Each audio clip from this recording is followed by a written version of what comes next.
into the Danny, February 8th, 2026, and happy Super Bowl Sunday. We got the Patriots playing the Seahawks today, so I figured why not make a video that sort of ties in the Super Bowl and football into travel. Here are my top 5 football travel destinations. Just for the record, this will include college and NFL. These are the 5 places that I want to visit and go witness a game in. Let's get this list started, but first we need a nice sip of this for Adam the Woo, piping hot caffeinated beverage. So first on my list, and guys, this is not going to be in any particular order. It's just a 1 through 5 ranking.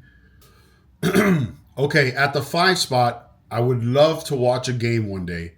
And again, any of these that I mention, I hope that when I do go watch them, there's some sort of stakes at hand. So like a playoff game, maybe an AFC championship or an NFC championship game. But at the 5 spot, it would be a dream to watch the Dolphins play the Jets at MetLife Stadium. Obviously, growing up a Dolphins fan, right, Jets were their biggest rivals, bar none. Given the current trajectory of both teams, the likelihood of this happening anytime soon is slim to none. But it would be cool. It would be cool to witness maybe the Jets play the Dolphins in like an AFC championship game in the cold and watch the Dolphins advance to the Super Bowl, which is something that certainly nobody in my generation has ever witnessed. Okay, at the 4th spot, we got witnessing, again, another game with high stakes, Bears versus Packers at Lambeau Field. Obviously, me being a big history fan and a history buff, it doesn't get any more historical and nostalgic than Lambeau Field. From what I understand, when you actually go to Lambeau Field, the stadium is amongst like a neighborhood. From what I also understand, the Packers is the only organization in which the owners of the actual organization are the actual fans. So the people that pay into the season tickets. I have spoken to a few people from the Green Bay area, and it's a tradition like none other. Families will pass down season tickets from like their grandparents down to the parents, down to the kids, to the grandkids, and it just goes on and on and on. Season tickets can sell in the top tens of thousands. What else? Also, being that the Super Bowl trophy is named after Vince Lombardi, that's also pretty cool. Another thing that I've heard, that when you go into Lambeau Field, you can feel that history. You see it. Again, another game that I want to witness in the cold. Obviously, I don't want it to be so bitterly cold and snowing that the game is unplayable. I just want it to be cold. And being from, South Florida and now living in Central Florida, that's something that I've never really experienced and would love to someday. When it comes to the Packers and the Bears, right now, both of them are pretty primed. I mean, they both got good young quarterbacks. The Packers got Jordan Love.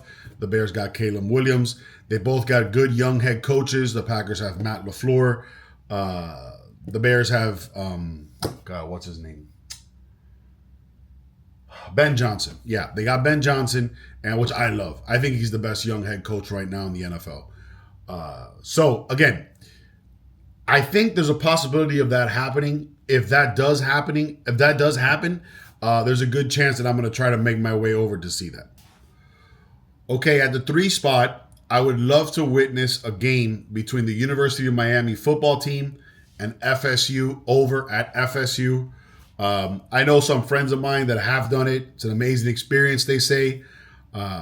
If you've never been to FSU's campus, their stadium is called Doak Campbell Stadium. It sits atop of a hill in Tallahassee, in Florida's capital. To me, for my money, it's the most beautiful college football stadium in Florida. I think second would probably be Ben Griffin Stadium over at Florida Gator campus. I've been to both of them. from what I understand, from what locals have told me, from what my friends have told me, when FSU is real good and Miami's real good, which Miami's real good right now, they were just in the national championship. Uh, it's an environment like none other. Heated rivalry that's featured some of the best players you've heard of. So think of Warren Sapp, Peter Warwick on FSU side, Deion Sanders. I mean, it just goes on and on. Andre Johnson. I could be here forever telling you the players. But either way, I really want to watch this one. It is number 3. So, yep, that's pretty much it. Okay, at the 2 spot, I'm going to put in Ohio State, Michigan. Again, I have no ties to Ohio State or to Michigan, but I've spoken to people that live in Columbus. I've spoken to people that have lived in Ann Arbor that have experienced this game. For my money, again, there's the Iron Bowl between Alabama and Auburn. There's FSU UM. There's Oklahoma and Texas, which is the Red River rivalry, didn't make my list, but would be at the 6th spot for sure. Because that one I do want to watch. Because not only that, they say that when you go watch that one, the Texas State Fair is also at the same time. So that would be a cool little travel trip. What was I saying? Oh yeah. So Ohio State, Michigan. Number 1. From what I understand, the game features over 100,000 fans in attendance. I would want to see that just to see the 100,000 people. I know it's an electric atmosphere. Another game, again, featuring some of the greatest football players that ever played. I know guys like Tom Brady show up. You got Dave Portnoy from Barstool Sports shows up. Who else? Charles Woodson on the Michigan side. On the Ohio State side, players like, Jackson Smith, Nick Jigba, who plays now for Seattle. He's going to play tonight in the Super Bowl. Who else?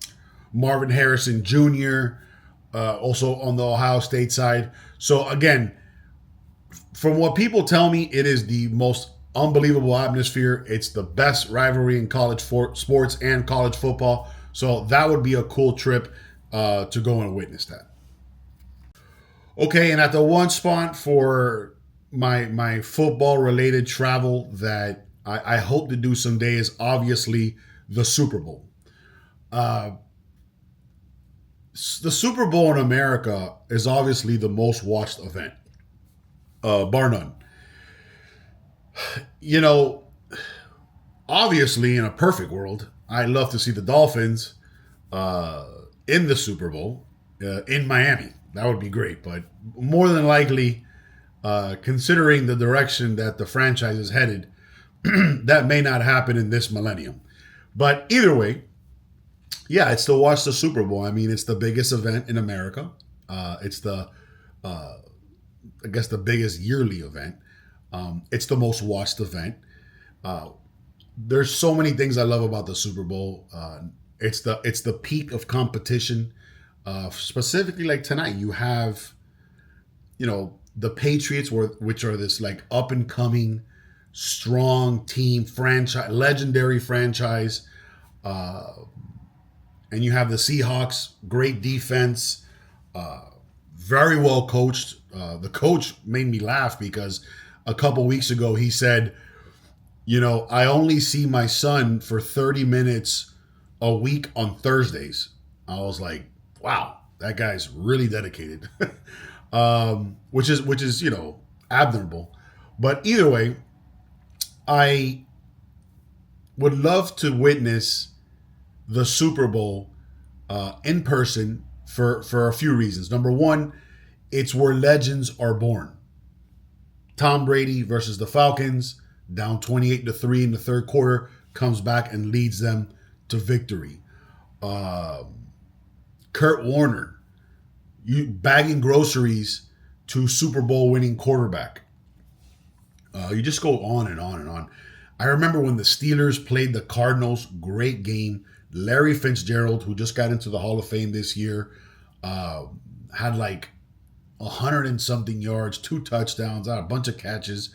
And in that game, I believe was the James Harrison return where he intercepted the guy and he ran it back almost 90 something yards for a touchdown. I mean, the electricity, the cameras, the amount of press the week before, the halftime show. Again, this year's I'm kind of in between about it. You know, I'm not a big Bad Bunny fan. Uh, I'm not, against it either. As long as he keeps it pro America. And obviously being able to financially pay for the flights.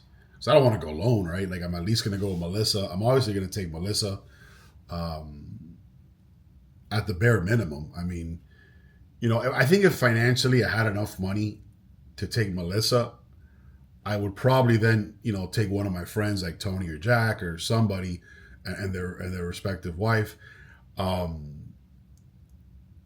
Obviously in Tony's case it would be Jenny, but financially, I think it's also like an accomplishment because it's like because if you can afford to pay for Super Bowl tickets, and I'm not sitting in the nosebleed, I'm gonna sit either 100 level or 300 level. I'm not sitting 400 or up. If you're able to do that, it's like a financial goal, so that would be cool too.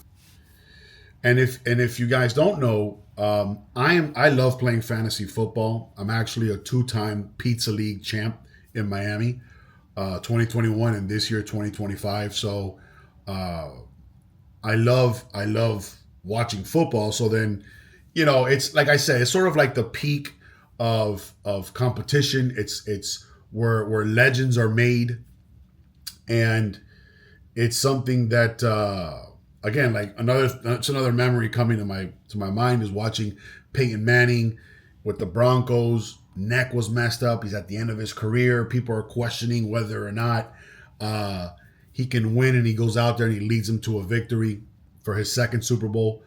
The storylines, the Malcolm Butler interception at the goal line when the Seahawks definitely should have ran it to give Tom Brady another Super Bowl. Tom Brady again winning with the Bucks. After him and Belichick, they split in New England. It just goes on and on and on. And to witness the Super Bowl is definitely on live would be on my bucket list. And then preferably there, I would want to be somewhere warm, like this year's is in Santa Clara, San Francisco. I would, they typically keep it somewhere warm. So guys, tell me down below, what is a travel destination that's football related that's on your bucket list, and tell me why. Thank you for watching. Like and subscribe. I'm out.